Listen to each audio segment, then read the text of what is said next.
Welcome back to the Tin Barn. I'm Pragmatic Lee, and today's video is going to involve a couple little projects on the 20-ton press here. Sometime back you saw me make these drifts for the press to actually use to stack.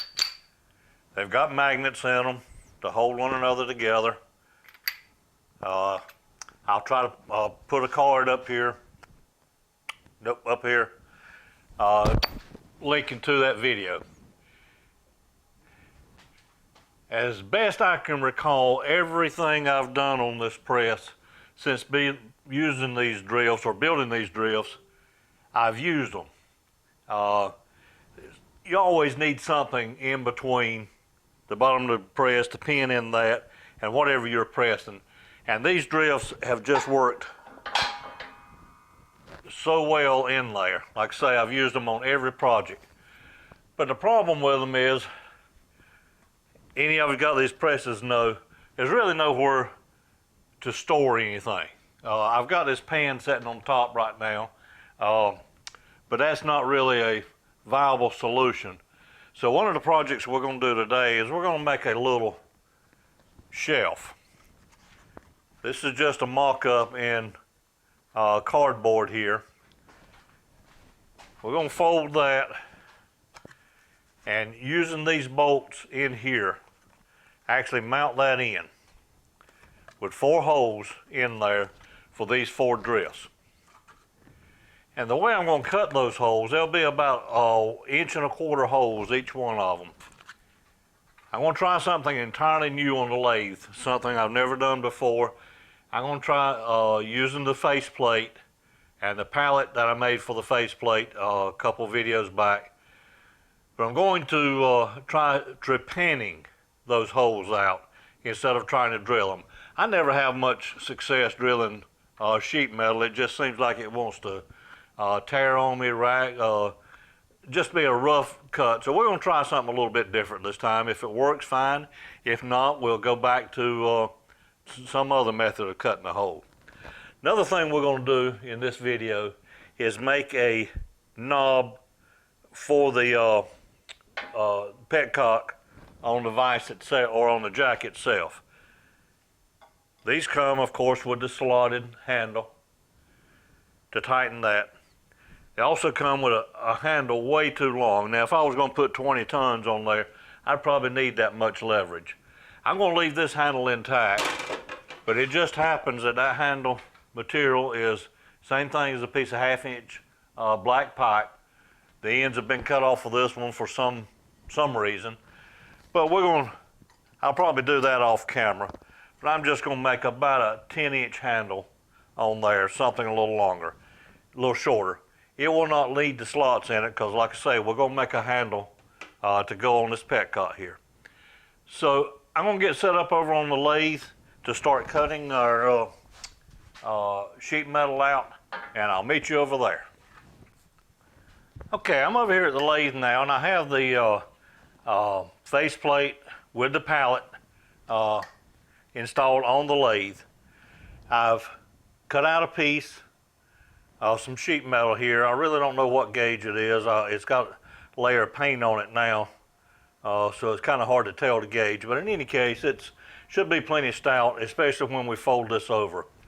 I've got the 4 holes laid out in there and got a little punch on there.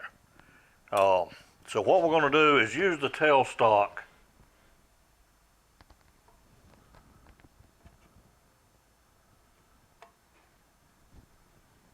to get that in place. Be sure everything's going to turn clear. Now we're going to put a few clamps on here.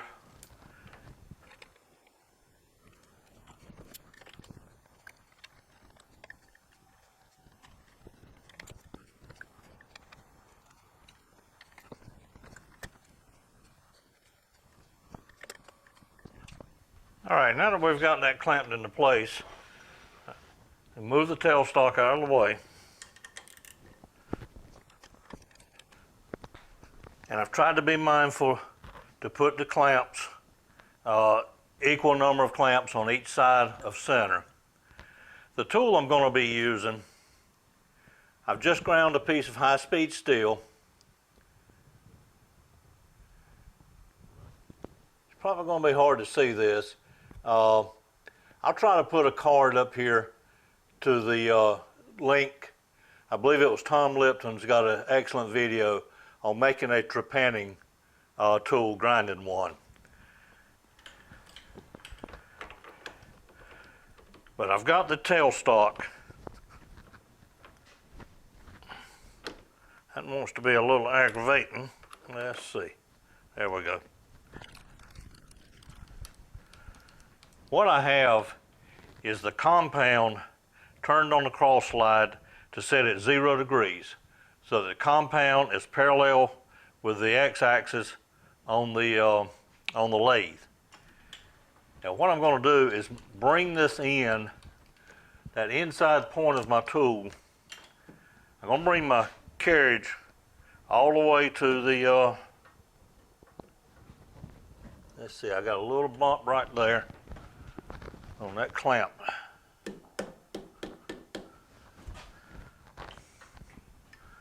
All right, I'm going to bring my carriage all the way up, lock it down.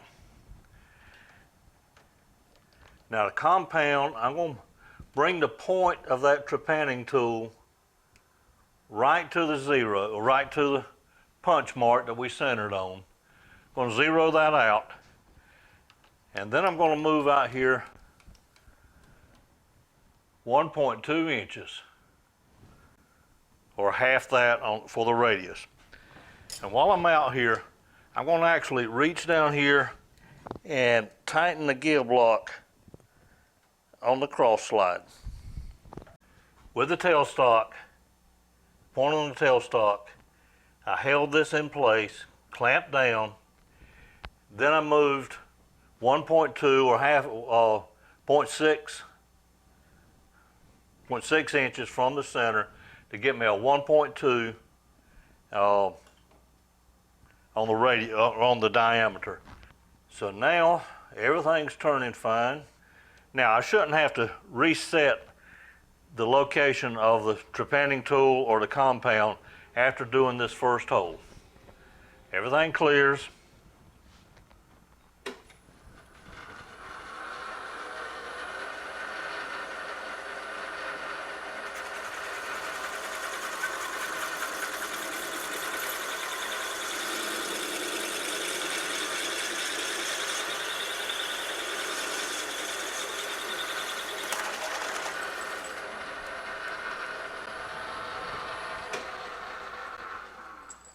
Okay, and there's the first of our 4 holes.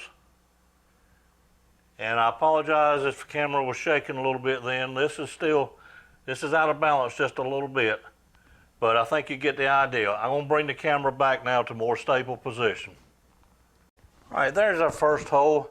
Very smooth. I can run my fingers in there, no sharp edges whatsoever. Got a little deburring to do on the existing paint or powder coating, I think is what's on this. But I'm going to do the same thing for the other 3 holes, and then we'll set the brake up and fold these edges.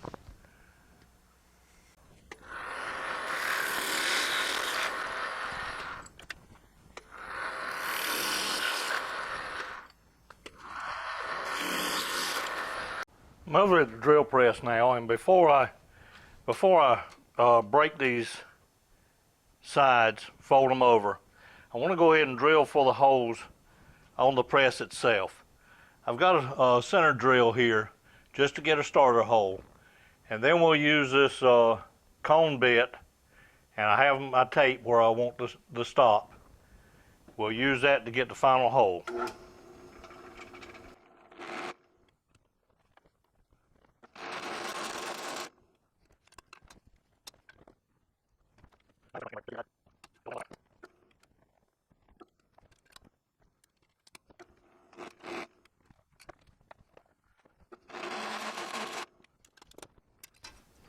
Okay, those need some deburring now, but I think we're ready to put it in the brake and make the folds.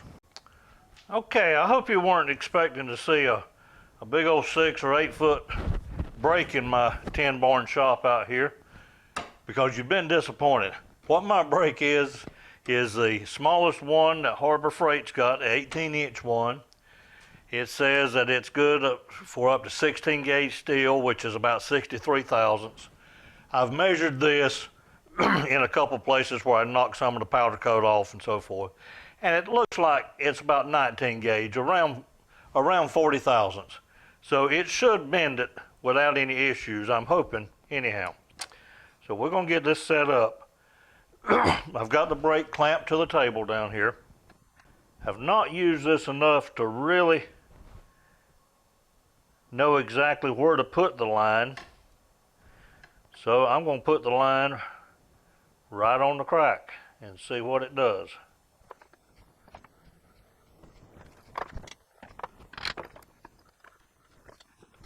Okay, the brake is clamped to the table. The work is in place. I'm happy with where that's lined up.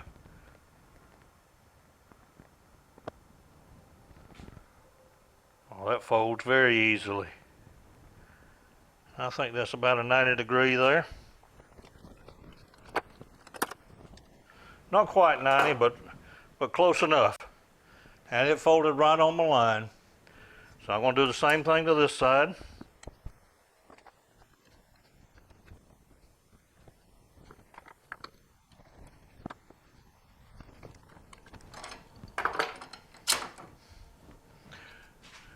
All right, I'm going to try this over there on the press. Be sure it'll fit the bolt holes.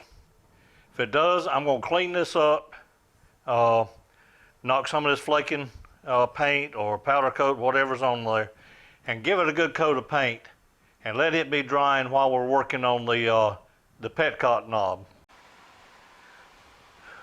To make the knob for the petcock on the jack on the press, I'm going to start with a piece of, this is inch and, excuse me, this is 1 1/8 by 1 1/4 aluminum round stock. And I'm going to put it in the collet. I like to use collets whenever I can. It's simply a good way to hold work, and it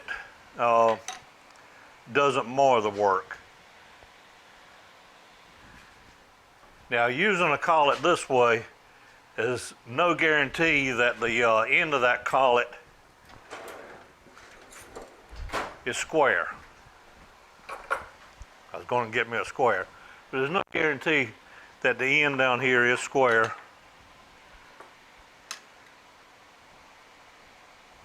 So again, I just like to use a precision machinist square to be sure that's setting perfectly plumb. Now what we'll do is locate the center.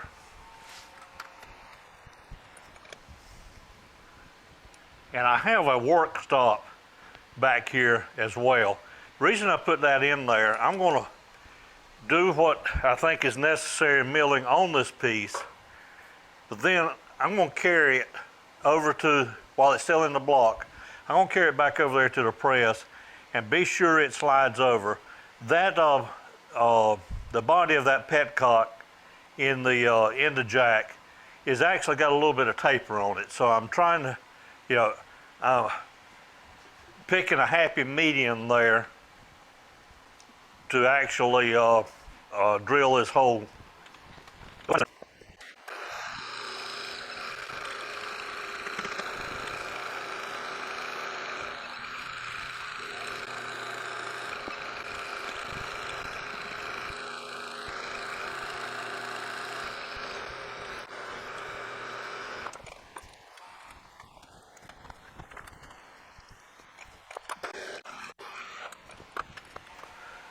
All right, I'm starting with 11/32 bit. That seems to be close to the size of the petcock body.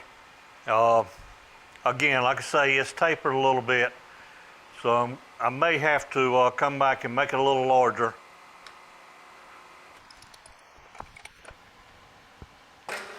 And this we're going to go 400 thousandths deep, so I'm setting my DRO.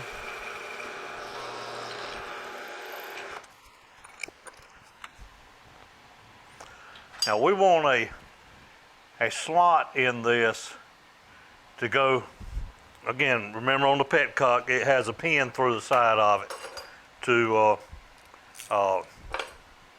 that we need a slot in here to catch on. And I'm going to be using a 5/32 end mill.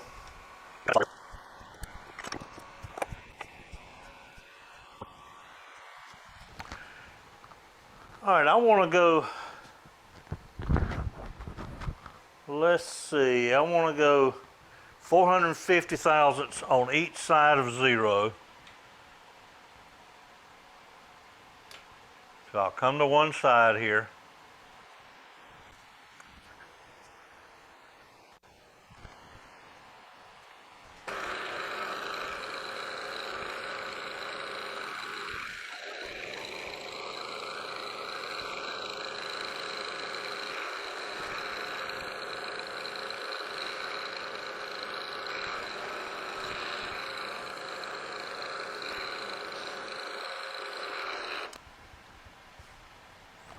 All right, as I say, I've got a stop setting up over here, and I'm not going to move anything on the y-axis. So I'm going to take this out now and clean it out a little bit. I'll turn the air on, and I'm going to carry this over to the press now and see if that fits. If not, I'll come back and do whatever necessary. Okay, I had to come back and drill a little bit larger hole in the center here. I went up to a 3/8 hole, and it starts on there, then starts getting a little snug, but I believe with a little bit of persuasion, tapping it on, it'll go on there fine now. But I'm going to put a set screw in the side over here. So we're still fine on our y-axis as far as where center is. And I'm going to set this about 200 thousandths from the edge. It doesn't have to be exactly on that. I've got to mark at 200 thousandths here, which would be half our depth that we drilled this hole in. And I'm going to use a 1032 set screw in that. The one I've got may be a little bit long, but I've got a big supply of them. Won't hurt if it sticks out just a little bit.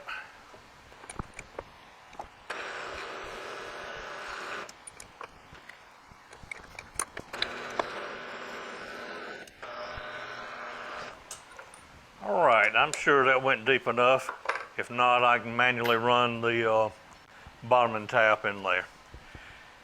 Now I'm going to get the piece turned around in there, and I'm going to drill a hole in the other end of this to put a T-handle in. So I'll be back in just a second. For the T-handle, I'm going to use another piece of this 5/16 drill rod like I've talked about in previous videos before. This is salvaged out of a, I don't remember if it was a copy machine, printer, or fax machine. But I've got several pieces of this 5/16 drill rod that I salvaged out of office equipment. And again, everything is still the same on the y-axis using this square collet block here, so I didn't have to find center again for that. We're going to drill this through and then ream it with the 5/32.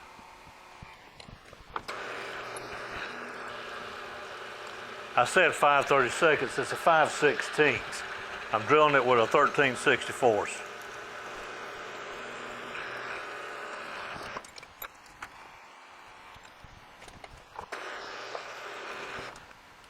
All right, before we put the T-handle in, I'm going to carry this over to the lathe, and this end down here, we're going to turn down to about 3/4 of an inch. There's no need of it being that full 1 1/8 there. All right, using the same collet, I brought it right around to the collet chuck here on the lathe, Remember, this was 1 1/8 inches. We're going to turn this down to 3/4 here for a length of 0.8 inches. I've got my stop set down here already. I'll make a couple passes and then I'll take some measurements.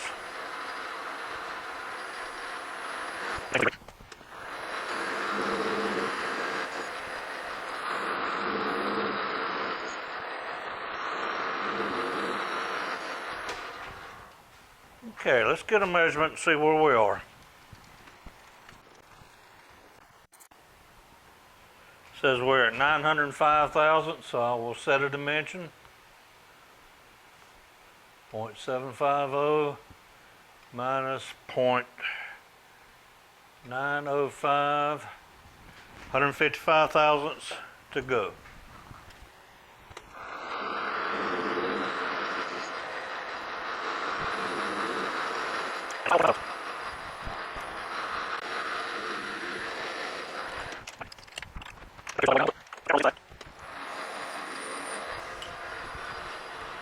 And on the outside out here, I'm going to actually use a little forming tool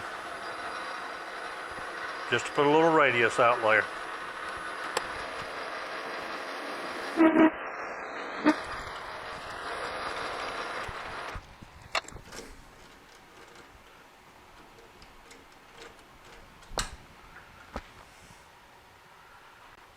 And there's what our knob looks like. Set screw, of course, will go in here to hold it on the petcock. T-handle in the hole here. And this will slide over. I'm going to clean this up, mask off the hole, and give it a coat of paint as well. Another thing I want to do while I'm over here making some changes to the press is do something about this.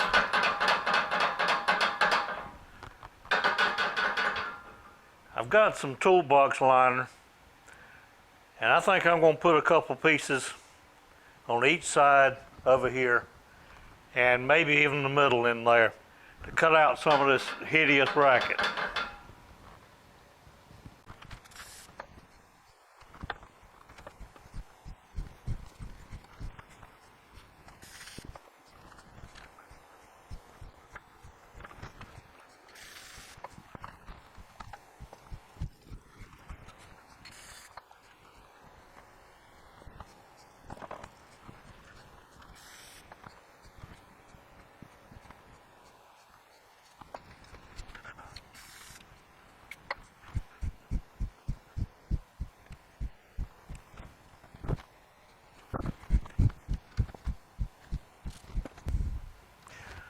Yeah, I know, I'm anal. Much better. All right, here's our completed handle. Knob for the petcock on the press. So let's see if we can get that on there. I've got the set screw in, ready to be tightened down.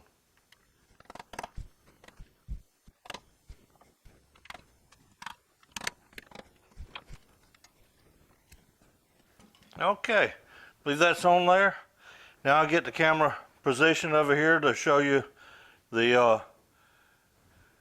finished drift holder and also the handle. All right, I got the drift holder back in place. Got it, of course, in between the frame and the vertical frame and the horizontal, tightened down. Drift set in there.